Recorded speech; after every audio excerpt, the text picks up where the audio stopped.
Alors, bonjour à tous à ce culte conjoint de l'Église Centre-Vie Abondante et l'Assemblée Vie Nouvelle de Beauce-Bellechasse, ainsi qu'avec Chapelle Lapoc. Merci à tous ceux qui sont avec nous en ligne ce matin. J'espère que vous avez pu vous connecter. On a eu des difficultés avec le premier lien qui a été envoyé. Alors, si il y a quelqu'un que vous ne voyez pas sur Zoom, que vous savez qu'il aurait dû être là avec nous, peut-être vous pouvez le contacter pour l'aviser qu'il a reçu un nouveau courriel avec un nouveau lien pour pouvoir se connecter sur Zoom. Pour ceux qui sont sur Facebook, on poursuit simplement la rencontre telle que débutée. Comme on vous avait promis, d'abord, je voudrais remercier Carl et Franck, vous êtes avec nous pour l'enregistrement de ce culte ce matin. Ils sont venus de Saint-Anselme pour venir le conduire ici pour cet enregistrement.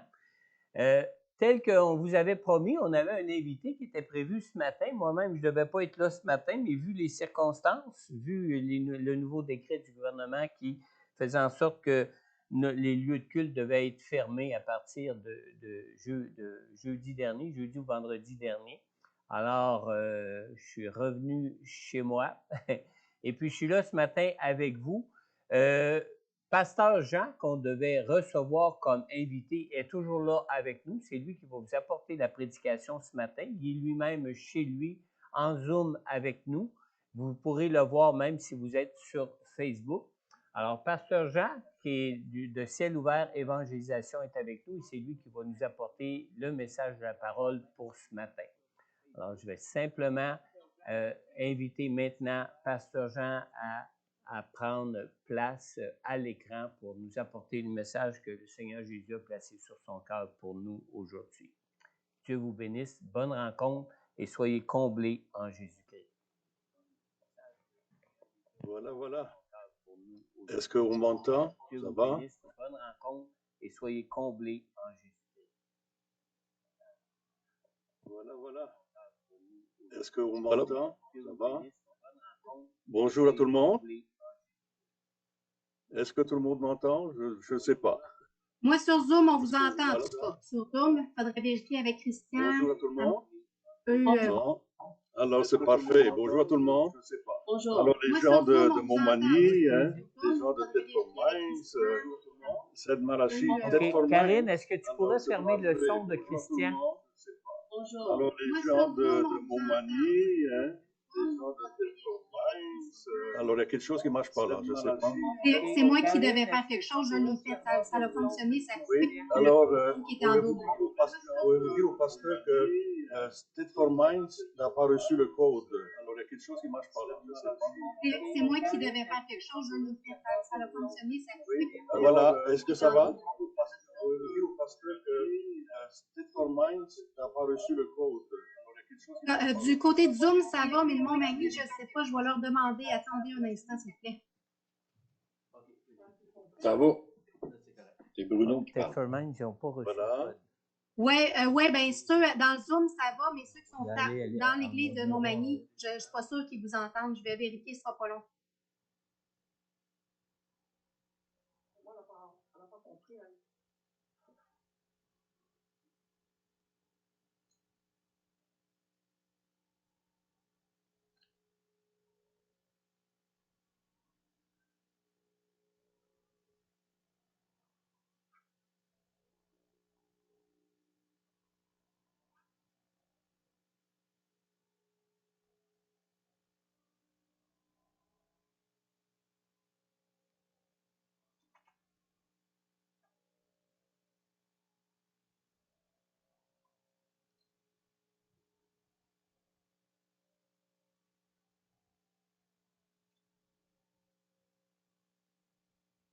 Je dirais peut-être qu'elles comprennent et qu'elles ne lui envoient, là.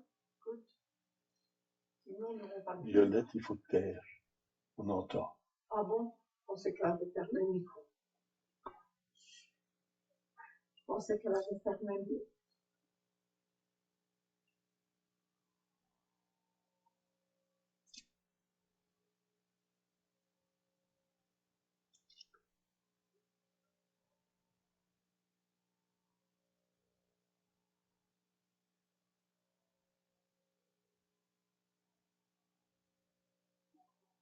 Ça sera pas long, je leur parle, on va régler ça, ça sera pas long. Oui, puis il va falloir aussi voir parce que Ted for Minds n'a pas reçu le code. Parfait, je vais leur dire.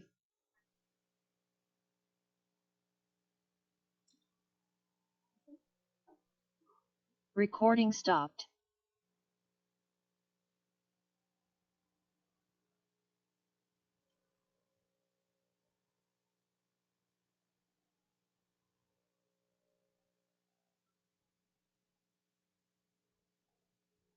Ça fait que prends mon téléphone, puis tu vas appeler Ted for Minds leur dire qu'ils vont lui envoyer le code.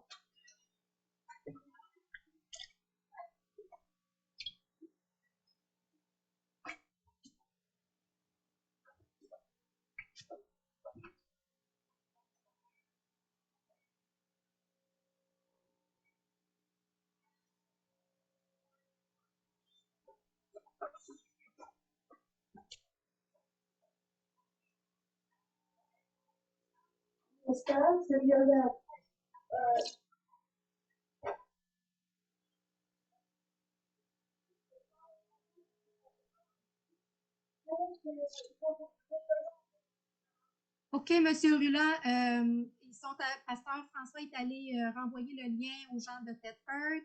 Et là, on vous voit dans Facebook Live pour Montmagny, fait que tout fonctionne. Alors, je peux commencer. Oui, merci. Désolée. Voilà, bonjour à tout le monde. Donc, les gens de Montmagny, Saint-Malachie, puis bon, Ted for Minds, je pense qu'ils vont se brancher bientôt. Alors voilà, c'est vraiment mon privilège de pouvoir m'adresser à vous ce matin. Et il y a un texte par excellence, évidemment, que beaucoup vont se servir probablement pour l'occasion, mais je vais vous le lire également. C'est dans Ésaïe chapitre 43, et puis les versets 18 et 19 qui disent « Ne pensez plus aux événements passés et ne considérez plus ce qui est ancien. Voici, je vais faire une chose nouvelle sur le point d'arriver. Ne la connaîtrez-vous pas? Je mettrai un chemin dans le désert et des fleuves dans la solitude. » Alors, je pense bien lire, évidemment, c'était le prophète Ésaïe, ça fait bien des années qu'il parlait au peuple de Dieu. Mais je pense que c'est aussi d'actualité pour nous aujourd'hui, au travers de ce qu'on vit. C'est pas facile. Mais il dit, voici, je vais faire une chose nouvelle sur le point d'arriver. Moi, c'est ce que je crois aussi pour nous aujourd'hui. Et puis pour cette nouvelle année 2022, dans les derniers jours, hein, évidemment, la parole de Dieu nous parle que dans les derniers jours, il va y avoir des temps difficiles. Mais j'ai lu aussi que dans les derniers jours, il répandrait de son esprit sur toute chair. Alors, il va voir, il y a déjà des temps difficiles, hein, on vit ça, ce qui vont s'accentuer d'après ce que je peux comprendre et de ce que je reçois aussi comme prophétie à gauche et à droite des hommes de Dieu, femmes de Dieu.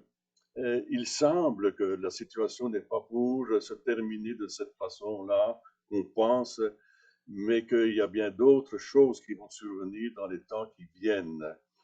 Par contre, eh bien, je m'attends réellement que ce soit une préparation pour l'Église de Jésus-Christ, ici au Québec, mais aussi dans le monde entier.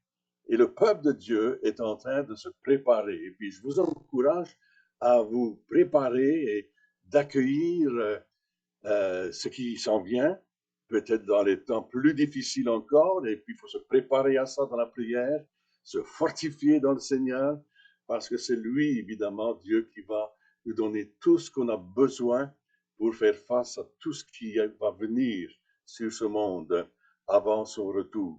On va vivre un tout petit peu ces temps de la fin, évidemment, mais ensuite nous allons être pris et enlevés, et on ira vers le Seigneur.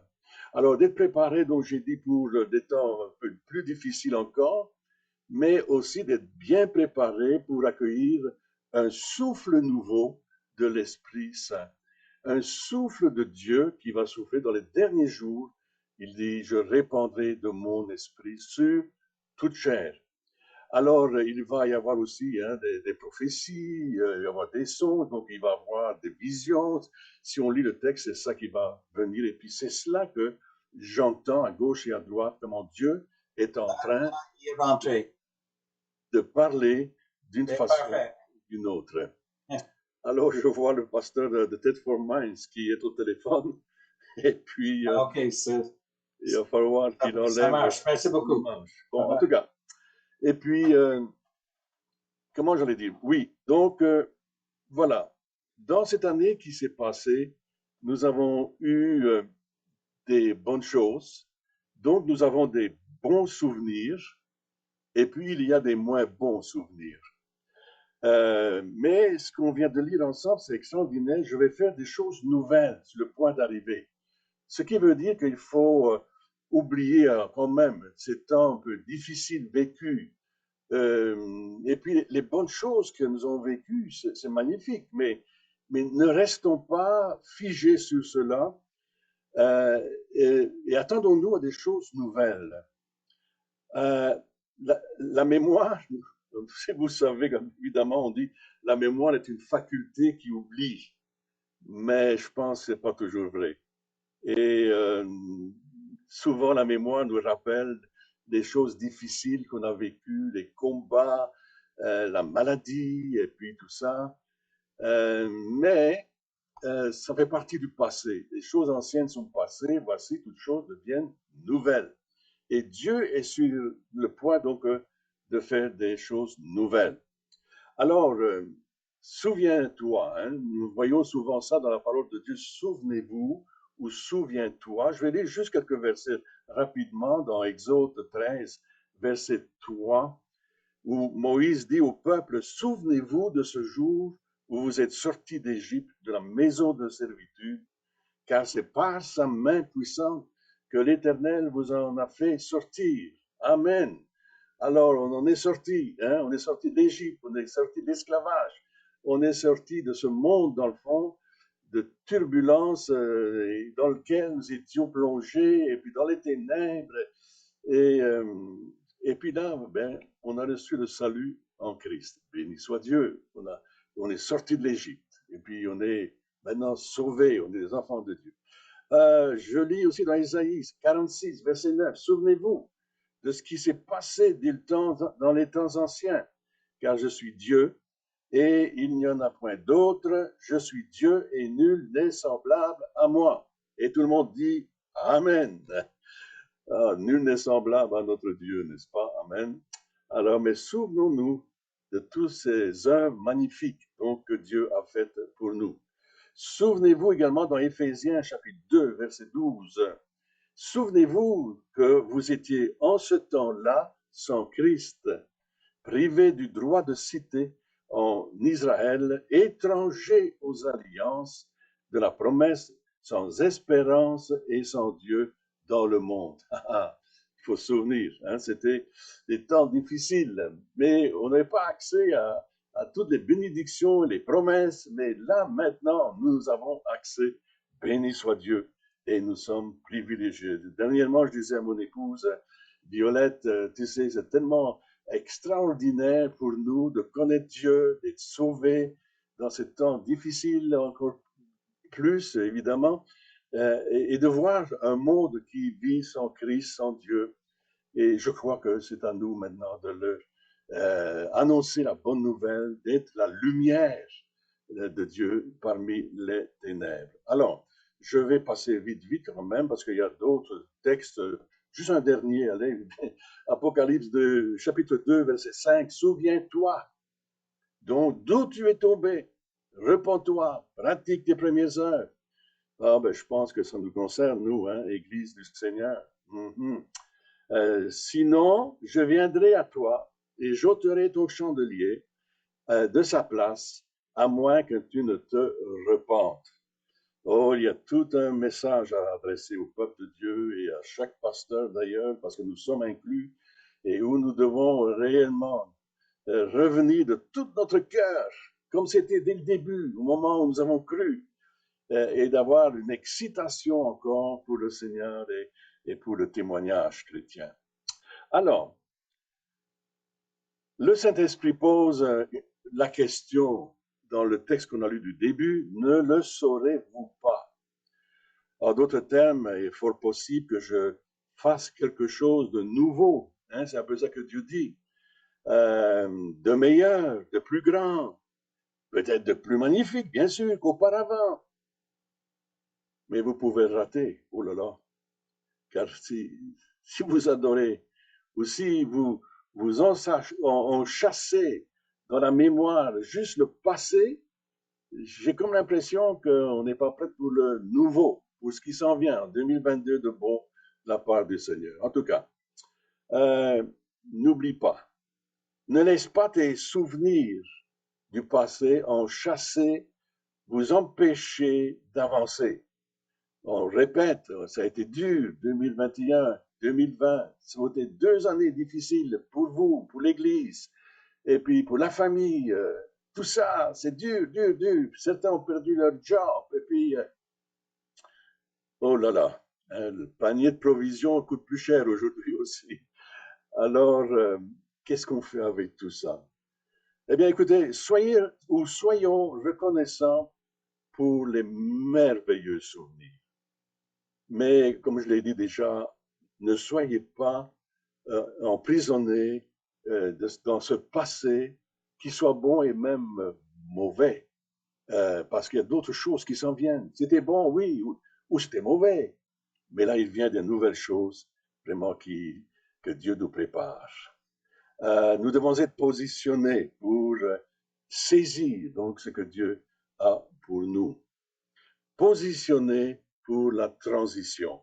C'est mon thème de ce matin, être en position, un peu comme les coureurs hein, qui sont sur la ligne de départ, ils sont en position, et puis ensuite, on entend le pistolet, là, bang, et ils sont partis. Mais là, on doit être positionné pour un nouveau départ avec le Seigneur, vers de nouvelles choses. Ses promesses vont aussi s'accomplir pour nous.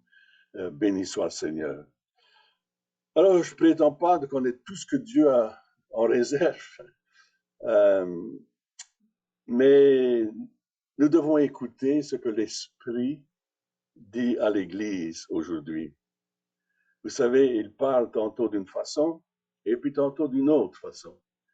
Et puis aujourd'hui, il parle, je vous dis, j'ai écouté encore hier une prophétie et puis une vision qu'un serviteur de Dieu a reçue de la part du Seigneur. Et puis il nous parlait de ce qu'il voyait, de ce que Dieu lui montrait, de ce qui s'en venait sur cette terre, de négatif évidemment, de difficile, mais aussi Dieu lui a montré ce qu'il s'en venait de bon. Alors béni soit Dieu, hein? Réjouissons-nous. Il y a une transition, et quand on parle de transition, on parle bien sûr d'un mouvement. C'est une transition, donc on va d'une place à une autre, et on est passé de 2021 et puis 2022, et puis là, on est parti pour une nouvelle année.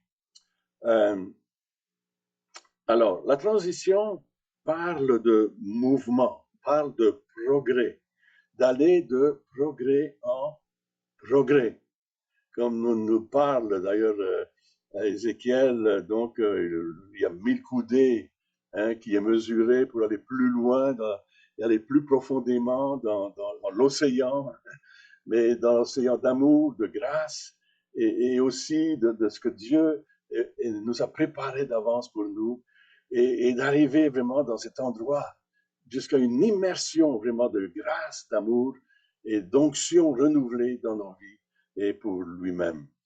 Alors, transition consiste toujours donc à quitter un endroit pour aller à un autre. On ne pouvait pas aller à Bethel, par exemple, comme nous dit l'Écriture, sans quitter Gilgal. De même chose, c'est vrai pour le propos de Jéricho. Et pour aller à Jéricho, bien, il fallait quitter Bethel.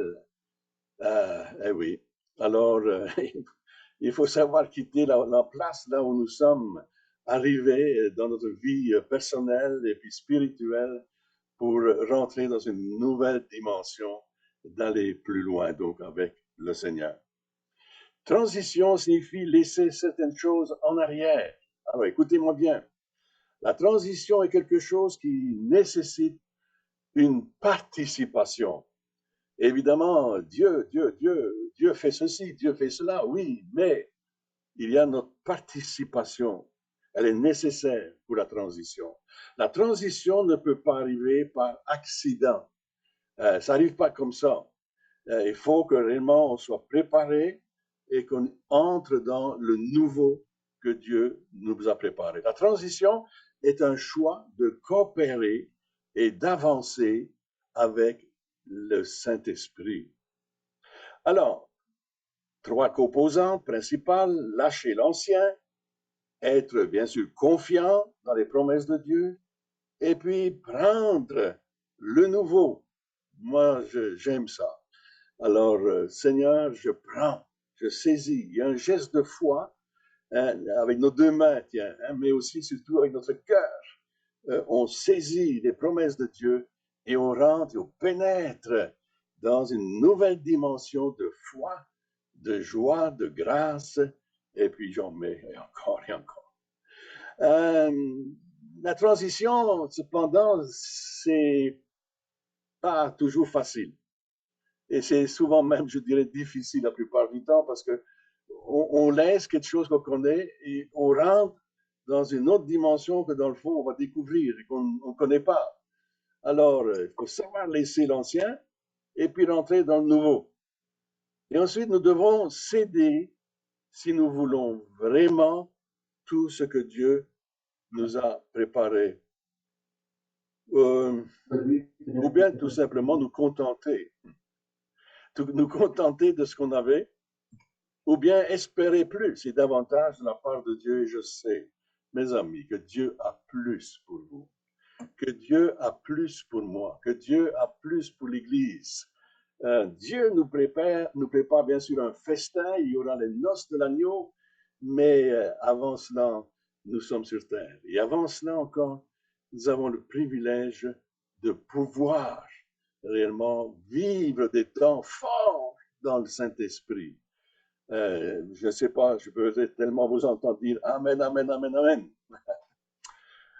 Ok, alors, bon, allez, on va aller un peu plus loin, pour aller un peu plus vite, un tout petit peu. Hein?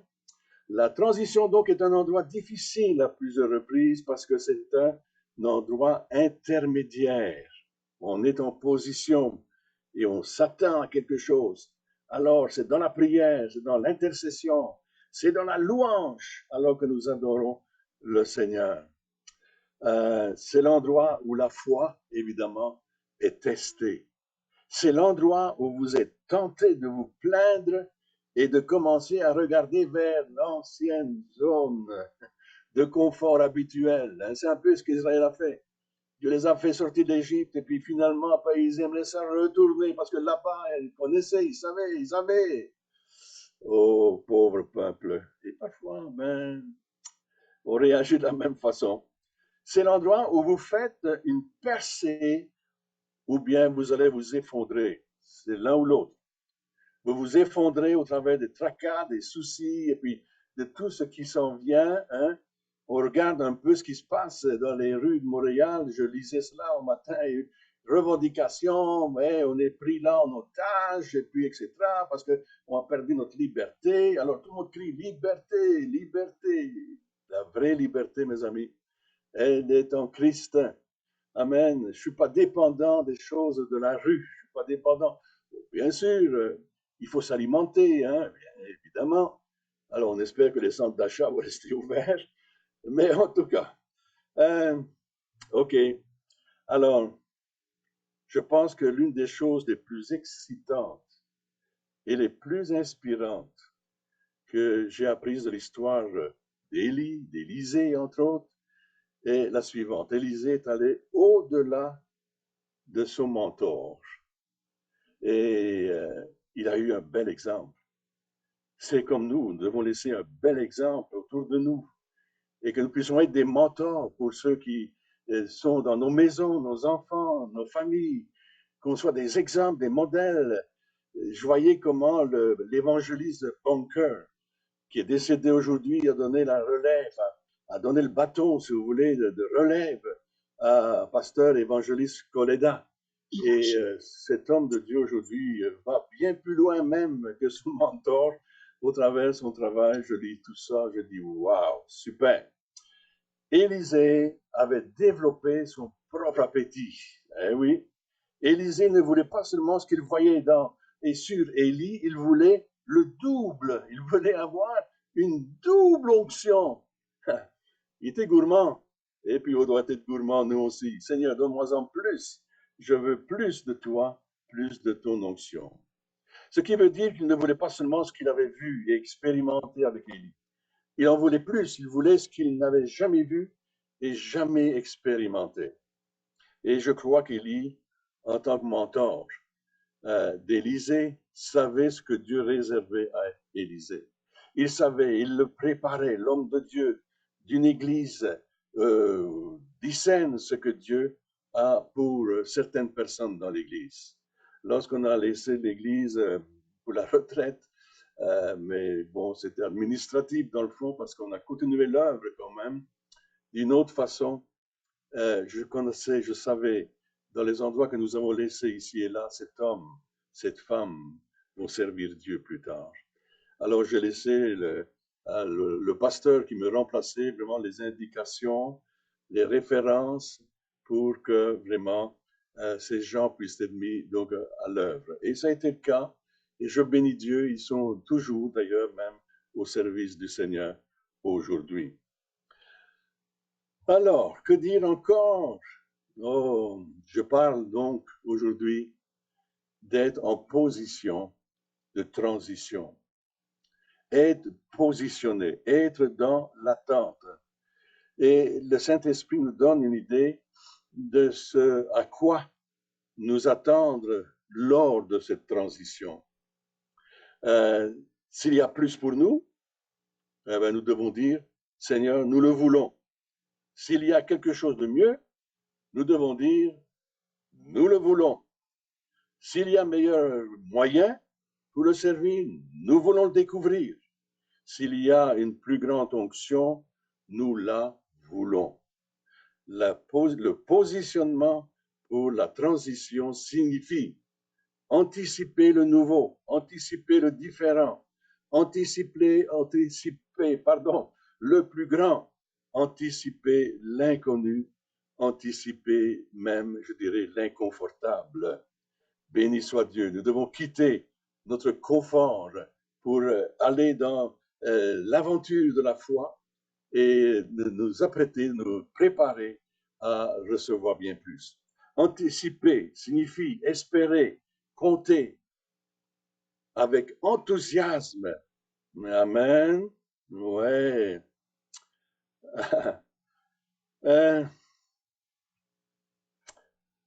Lorsque vous partez en camping, vous laissez quoi? Votre micro-ondes, hein? Vous laissez votre fer à repasser ou votre fer à friser, à sécher les cheveux des fois. Vous anticipez l'inconfort, l'inconvénient. Ça, c'est le camping. Hein? On ne bénéficie pas de tout ce qu'on pouvait avoir peut-être à la maison. Vous prévoyez que quelque chose peut arriver qui est hors d'ordinaire dans le fond. Vous allez à l'aventure. Cela fait partie de l'excitation du camping, de penser, de voir et d'expérimenter de nouvelles choses, différentes choses, des choses indépendantes de votre volonté. Tout arrive en camping, hein, n'est-ce pas? Même aussi la pluie. Je me souviens, j'avais été en camping une fois, j'étais bien plus jeune. Et puis là, on s'est réveillé le matin, puis il y avait les pieds qui étaient dans l'eau, il y avait plu toute la nuit. Que voulez-vous? Voilà, c'est l'aventure, hein? Dans Exode chapitre 13, et puis verset 21, verset 22, il dit, l'Éternel allait devant eux le jour dans une colonne de nuée pour les guider dans leur chemin, et la nuit dans une colonne de feu pour les éclairer afin qu'ils marchassent jour et nuit. La colonne de nuée ne se retirait point de devant le peuple pendant le jour ni la colonne de feu pendant la nuit. Et puis on continue peut-être même au verset Exode 40, verset 36, où il est dit, aussi longtemps que durait leur marche, les enfants d'Israël partaient quand la nuée s'élevait de dessus le tabernacle, et quand la nuée ne s'élevait pas, ils ne partaient pas jusqu'à ce qu'elle s'élevât. La nuée de l'Éternel était de jour sur le tabernacle et de nuit, et il y avait un feu aux yeux de toute la maison d'Israël pendant toute leur marche. Amen, gloire à Dieu. Et cela illustre très bien d'ailleurs que nous sommes liés au Saint-Esprit, liés à Dieu, qui nous dirige, qui nous conduit jour et nuit. Peu importe, Dieu nous donne la direction à suivre. Et puis, je pourrais témoigner avec mon épouse Violette comment, depuis toutes ces années-là de ministère et depuis notre appel au ministère, comment, d'une façon prophétique, Dieu nous a dirigés. Et ce n'était pas des prophéties dites comme ça, en l'air, parfois, hein, comme on entend, qui viennent de la chair, dans le fond, mais des prophéties qui venaient d'en haut, qui venaient de Dieu, et qui nous donnaient une direction, vraiment, pour notre service pour Dieu. Et durant toutes ces années, Dieu a été pour nous une inspiration et un guide. Son esprit nous a dirigés. Et je crois ça doit être ainsi, d'ailleurs, pour chaque enfant de Dieu, pour chaque chrétien. Donc, nous devons rester en position de transition. Il doit y avoir une sensibilité à la direction, donc, du Saint-Esprit. Et puis, lorsqu'il nous donne un ordre de marche, il faut obéir. On voit que le peuple d'Israël devait défaire tout le camp et puis devait partir parce que Dieu avait décidé, maintenant c'est le temps d'une nouvelle étape. Alors, béni soit Dieu, il devait respecter la commande de Dieu et suivre la colonne de nuée et dans la soumission.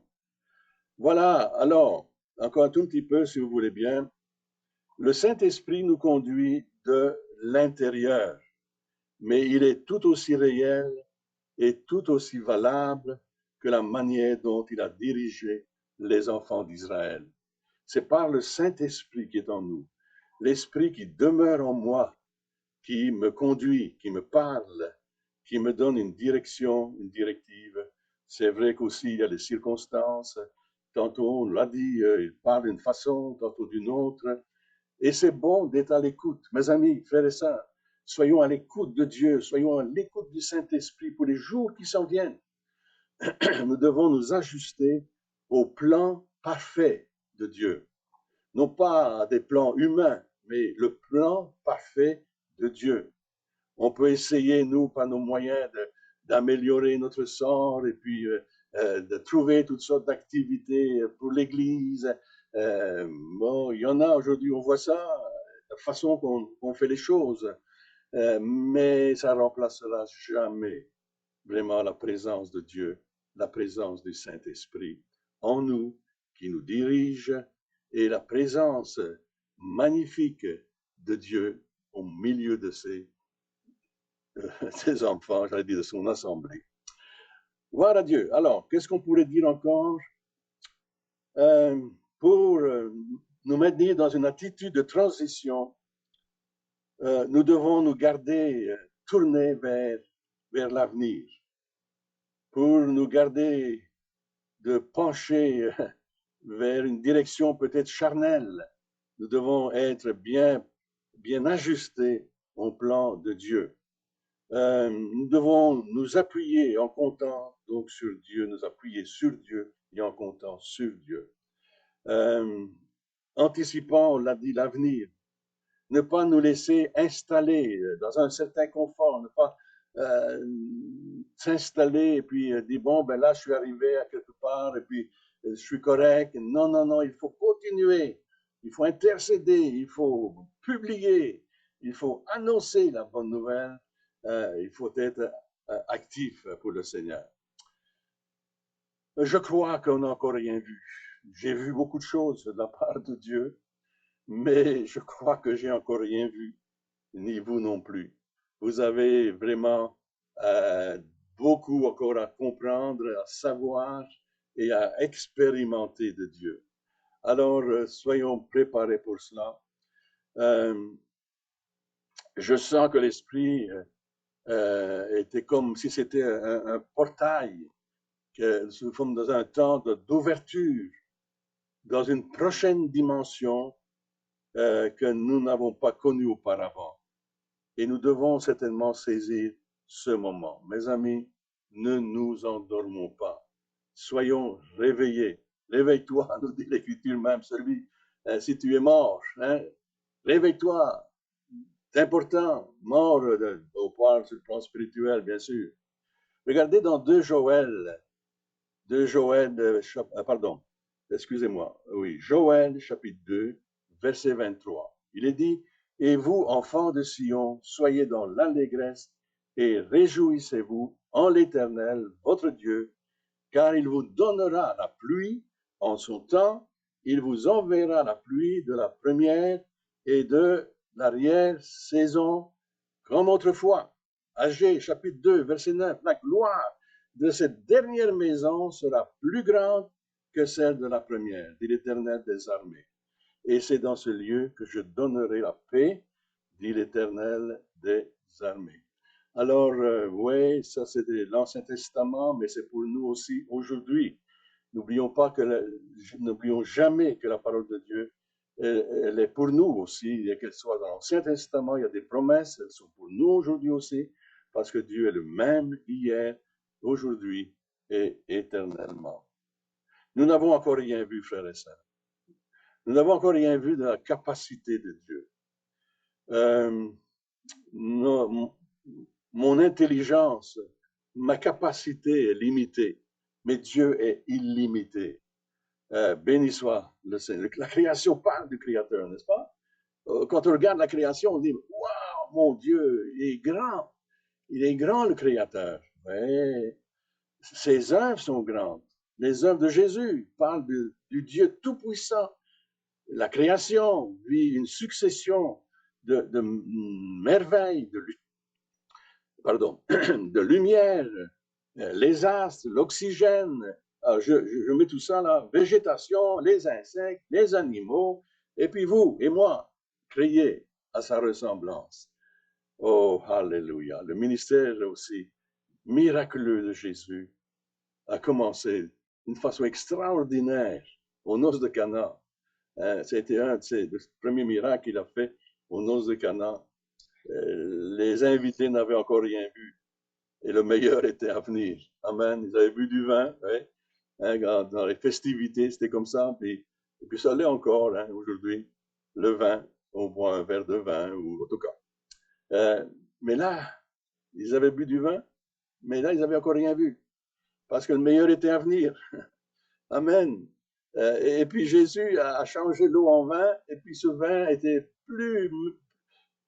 encore plus bon, hein? Il était extraordinaire. Les gens disent waouh!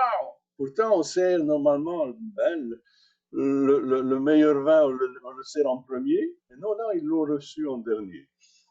Waouh! Mes amis, ce qui vient sur cette planète. OK, là, je le vois. C'est qu'on voit sur cette planète. Oui, ouais, voilà, une nouvelle apparition à l'écran. Gloire à Dieu.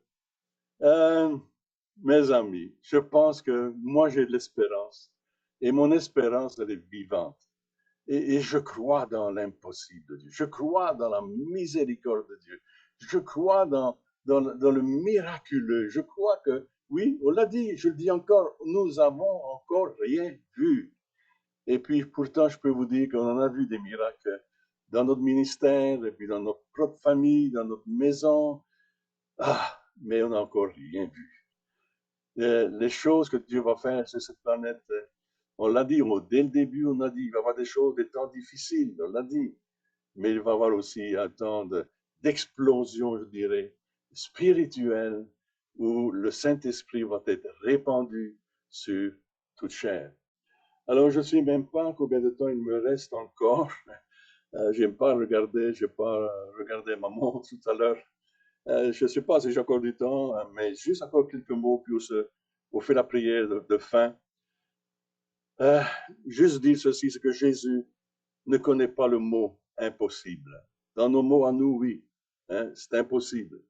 Et dans le vocabulaire de Jésus, le mot impossible n'existe pas. Dans Matthieu 19, verset 26, la question est posée à Jésus, qui peut être sauvé? Jésus le regarde et leur dit, aux hommes, cela est impossible, mais à Dieu, tout est possible. Dans Marc 9, verset 23, Jésus leur dit, si tu peux, mais tout est possible à celui qui croit. Ah, qui est donc celui-ci à qui la mer, le vent obéissent? D'autres diront, il fait tout en merveille. Waouh! Gloire à Dieu. C'est mon excitation de ce matin avec vous. Amen. Jésus regarde et il voit toujours une occasion parfaite pour un miracle. Il regarde chez vous, dans vos besoins personnels, dans l'Église. Il regarde le miracle qui devrait être opéré par lui, parce que nous sommes dans l'attente et dans la foi. Et Dieu est le Dieu, donc ainsi, de l'impossible. Voilà, les noces de l'agneau, elles s'en viennent. Mais nous pouvons vivre non pas seulement pour le futur et l'éternité, nous devons vivre pour le présent. 2022, nous allons voir la puissance et la gloire de Dieu. C'est mon espérance et c'est ma prière. Alors, mes frères et sœurs, je vous encourage à rester dans la foi, à espérer, à croire que Dieu va nous permettre qu'en 2022, nous puissions voir aussi sa puissance. Des temps difficiles, c'est vrai, mais aussi sa gloire qui va se manifester. C'est ma foi, c'est ma prière pour vous. Il a transformé l'eau en vin, il a nourri la multitude, il a rendu la vue aux aveugles, il a marché sur l'eau, il a chassé les démons, ressuscité les morts. Wow! Vous me dites, ça c'est le passé. Non, non, non, il est toujours avec nous. Il est présent pour faire les mêmes œuvres. Juste simplement rester dans la foi, être positionné et d'accueillir vraiment dans le présent ce qu'il veut nous offrir parce que Dieu nous aime. Alors, je crois que je vais m'arrêter là parce qu'il y a encore beaucoup à dire. Alors, peut-être ça pour une autre fois. Mais j'aimerais prier avec vous. Père Céleste, je te remercie pour l'œuvre de la croix. Je te remercie pour toutes les merveilles que tu as accomplies dans le passé, mais aussi pour ce que tu accomplis aujourd'hui. Parce que tu n'es pas changé, tu es le même hier, aujourd'hui et éternellement. Père, pour tous mes frères et sœurs, là où ils sont, derrière leur petit écran, Père, Dieu, tu les bénis, tu les touches, tu les visites à cet instant même, selon leurs grands besoins, et que cette année soit prospère à tous les niveaux, comme prospère l'état de leur âme. Père, bénis-les. Bénis mes frères et sœurs. Seigneur, merci pour la communion des frères, la communion des sœurs, mais aussi et surtout la communion avec toi. Que ton nom soit béni, que ton nom soit exalté. À toi la gloire, la louange, Père, au nom puissant de Jésus. Que cette année 2022 soit une année de, non pas d'échec, mais de réussite, non pas de stabilisation, mais de mouvance. Nous avançons dans les choses que tu nous as préparées d'avance. Oh Dieu, manifeste ta gloire, oui, s'il te plaît, et transforme ce que nous ne pouvons transformer. Change ce que nous ne pouvons changer. Que ton nom soit béni, Père, dans le nom puissant de Jésus. Et puis tout le monde dit Amen. Amen, amen, amen, mes frères et sœurs. Amen. Que Dieu soit béni. Amen. Amen. Merci beaucoup. Alors, merci beaucoup, Pasteur Jean. Merci pour ce bon message de la parole de Dieu dans ce temps de transition. Si je pourrais juste me permettre de rajouter un petit quelque chose à tout ça. On est dans un temps de transition non seulement de l'année 2021 à l'année 2022, mais on est aussi dans un temps de transition en ce qui concerne notre monde à cause de cette pandémie même qu'on vit maintenant. Et comme Pasteur Jean l'a si bien mentionné, il faut être dans l'attente. et particulièrement dans l'attente du Saint-Esprit. Vous savez, dans Acte 2, les apôtres étaient dans l'attente de recevoir leur premier baptême du Saint-Esprit. Ils ont été dans l'attente où ils ont prié, où ils ont jeûné, où ils attendaient la promesse de Dieu d'être revêtus de la puissance du Saint-Esprit pour pouvoir être les témoins du Seigneur Jésus-Christ ici-bas sur terre. Et après avoir été remplis par le Saint-Esprit une première fois, comme on le voit dans Acte 2, on lit dans Acte 4, après qu'ils aient connu déjà de la persécution, après qu'ils aient connu déjà de l'adversité face au témoignage de Jésus pour lequel ils étaient appelés à faire dans leur milieu de vie de l'époque. Dans Acte 4, au verset 31, on lit ici, « Quand ils eurent prié », et c'est une autre fois, ça, suite à cette adversité-là qu'ils rencontraient, « Quand ils eurent prié, l'endroit où ils étaient rassemblés trembla. Ils furent tous remplis à nouveau du Saint-Esprit et ils annonçaient la parole de Dieu avec assurance. » On a besoin de la personne du Saint-Esprit pour ce temps de transition dans lequel nous nous trouvons. Non pas seulement pour la nouvelle année qui s'ouvre devant nous, mais par rapport aussi à cette transition que nous sommes en train de vivre ici-bas sur Terre, où il y a encore des temps difficiles et peut-être plus difficiles que ce qu'on pourrait s'attendre encore à traverser. Mais le Seigneur Jésus, quand il a monté aux yeux de tous ses disciples vers le ciel, juste avant, il leur avait dit, « Je serai avec vous tous les jours ici-bas, avec vous et où est-ce qu'il travaille avec nous. » Et il nous a donné son Saint-Esprit pour être justement avec nous et pour nous oindre de son Saint-Esprit, de la puissance du Saint-Esprit, où ce qu'on doit s'attendre que Dieu marche avec nous, que Dieu est avec nous pour pouvoir traverser tous ces temps difficiles peut-être qui restent à traverser en ce qui concerne cette pandémie, en ce qui concerne cette nouvelle année qui se trouve devant nous.